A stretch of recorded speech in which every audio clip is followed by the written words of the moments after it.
Hello hi అండి, అందరికీ ఎలా ఉన్నారు? బాగున్నారా? ఈరోజు పీజియన్ మల్టీపర్పస్ కెటిల్లో నేను మ్యాగీ ఎలా ప్రిపేర్ చేసుకోవాలో మీకు చూపిస్తున్నాను. ఏం లేదండి, 2 గ్లాసెస్ ఆఫ్ వాటర్ పోసేసి స్విచ్ ఆన్ చేసి టెంపరేచర్ అనేది 70 డిగ్రీస్ పెట్టుకుంటే కొంచెం వేడైనాయండి. అంతే 100 కానీ మినిమం మ్యాక్సిమం అన్నీ ఉంటాయి. మనం మ్యాక్సిమం పెట్టేసుకోవడమే. 100 పెట్టుకుంటే సరిపోతుంది మ్యాగీ కాబట్టి.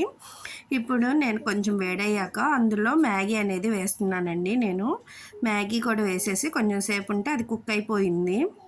మీరే చూడొచ్చు, చాలా ఫాస్ట్‌గా అయిపోతుంది. చాలా యూజ్‌ఫుల్‌గా కూడా ఉందండి. ఇది ట్రావెల్ ఫ్రీ అండి. ట్రావెలింగ్స్‌కి అది బాగా ఉపయోగపడుతుంది. నేను టెంపరేచర్ అనేది 100 డిగ్రీస్‌కి సెట్ చేసేసాను. ఇప్పుడు దీంట్లో మ్యాగీ మసాలా కూడా యాడ్ చేసేసి కొంచెం సాల్ట్ కూడా యాడ్ చేసేసి లిడ్ అనేది వచ్చింది దీనికి. లిడ్ అనేది పెట్టేశానండి. స్టవ్ మీద కన్నా మనకి దీంట్లో చాలా అంటే చాలా త్వరగా కుక్ అయిపోయిందండి మ్యాగీ. చూసారా? మనకి ఇలా కావాలనుకుంటే ఇలా ఇంకొంచెం దగ్గరగా కావాలనుకుంటే మనం చేసేసుకోవచ్చు. సూపీగా కావాలనుకున్నట్లు. చూసారా? మ్యాగీ అనేది రెడీ అయిపోయింది. మన మ్యాగీ రెడీ అయిపోయిందండి. మన మ్యాగీ చూసారు కదా! ఇది మనకి స్టవ్ మీద చేసుకునే దానికన్నా చాలా తక్కువ టైంలో అయిపోయింది. అండ్ టేస్ట్ కూడా సేమ్ మనకి స్టవ్ మీద ఎలా చేసుకుంటామో అలానే ఉంది. పర్ఫెక్ట్‌గా అయిపోయిందండి. అంతే అండి. Bye bye.